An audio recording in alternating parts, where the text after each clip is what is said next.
McKinney Vento Homeless Assistance Act, as amended by the Homeless Emergency Assistance and Rapid Transition to Housing Act of 2009, authorizes HUD's Continuum of Care program, which provides funding to nonprofit, government, and other entities that serve people experiencing homelessness within a defined geographic area. The COC program interim rule requires COCs to use a coordinated assessment system, including a standardized assessment tool. The coordinated assessment prioritizes resources for those with the greatest need, match people with the services that are most likely to help them exit homelessness, reduce the time it takes for clients to access services, and ensure that limited resources are allocated efficiently. Additional benefits of coordinated assessment may include improved standardization of referrals because coordinated assessment relies more on the standardized inputs rather than on casework judgment, as well as an orientation toward the hardest to serve populations rather than households anticipated to be more responsive to assistance. So the use of this tool really basically removes the old system of cherry picking individuals for programs to guarantee success. Through coordinated assessment, COCs create a standard assessment process and community agreement on referrals so that individuals are directed to the most appropriate available services regardless of how they enter the system. This standard assessment process can both match clients with the most appropriate services and prioritize needs. Although COCs are eager to adopt tools and scoring systems from other communities, these tools may not always be appropriate for implementation in a different community. Choosing a tool without considering whether it's suitable for or applicable to the COC's goals may lead the COC to overassess, allow insufficient time for self-resolution of a homelessness episode, assess for needs without the ability to provide appropriate services, or use the tools beyond their intended purpose. In addition, different tools may define need differently, for example, in terms of risk of harm or mortality, risk of continued homelessness, or cost of service utilization. A strong tool would be dependable, produce consistent results, and have validity, measure what it claims to measure so that stakeholders could have faith in the instrument, and it would have predictive value. For the purposes of this discussion, the Vulnerability Index Service Prioritization Decision Assistance Tool, or the VI-SPDAT, the Alliance Comprehensive Assessment Tool, and the Hennepin County Eligibility Criteria and Rating Tool and Vulnerability Index were examples of tools that were used by communities.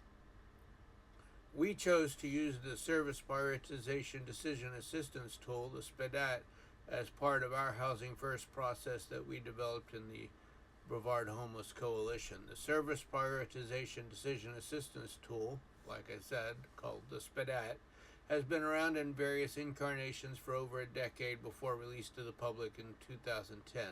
Since its initial release, the use of the SPDAT has been expanding exponentially and is now used in over 1,000 communities across the United States, Canada, and Australia. More communities using the tool means there is an unprecedented demand for versions of the SPDAT, customized for specific client groups or service delivery contexts. With the release of SPDAT Volume 4, there have been more current versions of SPDAT products than ever before.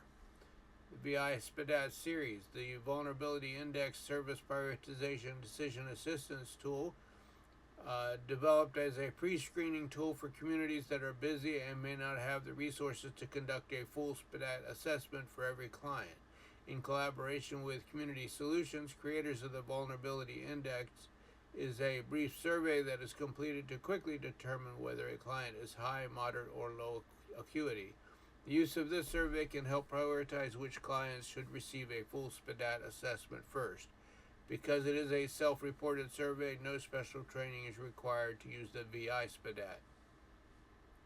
And all versions are available online at orgcode.com. The Service Prioritization Decision Assistance Tool is an assessment tool for frontline workers at agencies that collaborate with homeless clients to prioritize which of these clients should receive assistance first. It is an in-depth assessment that relies on the assessor's ability to interpret responses and collaborate those with evidence. As a result, this tool is completed by those who've received proper up-to-date training provided by OrgCode Consulting Incorporated or an OrgCode certified trainer. To use the SPDAT training by OrgCode or an OrgCode certified trainer is required. They provide training on a wide variety of topics over a variety of mediums. The full day SPDAT Level 1 training provides you with an opportunity to bring together people for one low fee. The online seminar training allows for a maximum of 15 different computers logged into the training at one time. They also offer online courses for individuals that you can do at your own speed. The training gives you a manual, case studies, application to current practice, a review of each component of the tool, conversation guidance with prospective clients, and more.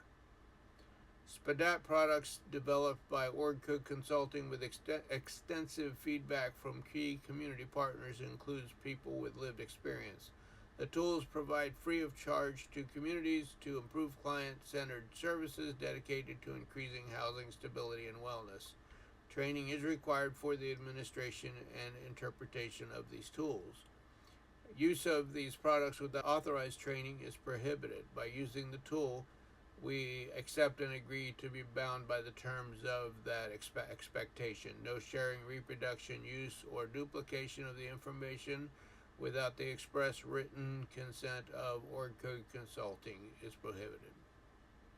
Although the SPDAT series is free of charge to communities, the training must be completed. After meeting the training requirements required to administer and interpret the SPDAT series, practitioners implement the SPDAT in their work with clients. You may not use or copy SPDAT prior to successfully completing training or its use provided by OrgCode Consulting or a third-party trainer authorized by OrgCode. You may not share the SPDAT with other individuals not trained in its use. You may not train others on the use of the SPDAT unless specifically authorized by OrgCode Consulting. You may not modify the SPDAT or create any derivative work of the SPDAT or its accompanying documentation without the express consent of OrgCode Consulting.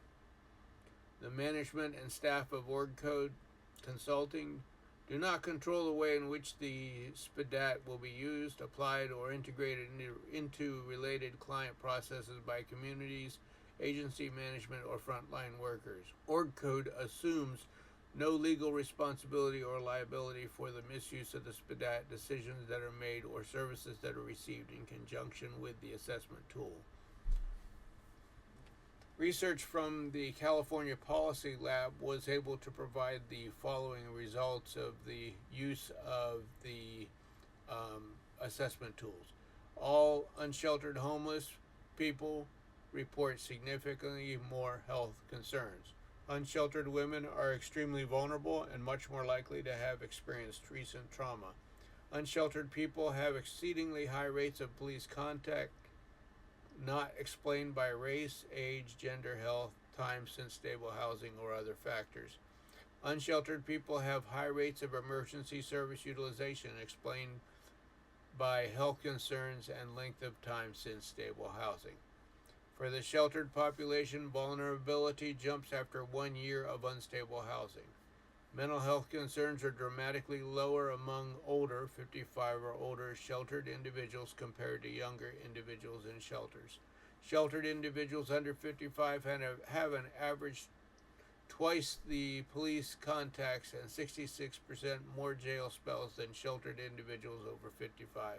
Sheltered individuals under 55 also have 30% more ER visits than sheltered individuals over 55.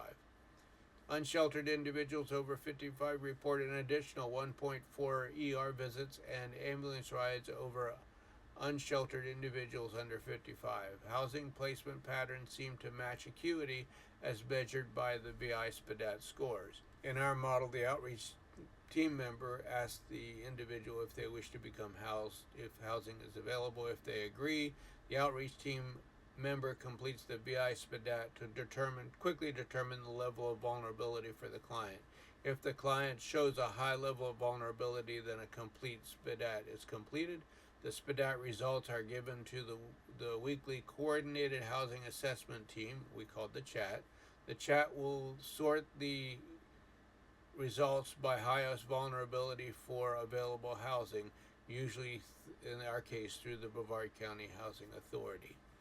So I certainly recommend that as an organization that you use the vulnerability index for a number of reasons, but primarily so that the most vulnerable and not the least vulnerable are housed first, so we can move towards housing stability for all. Thank you.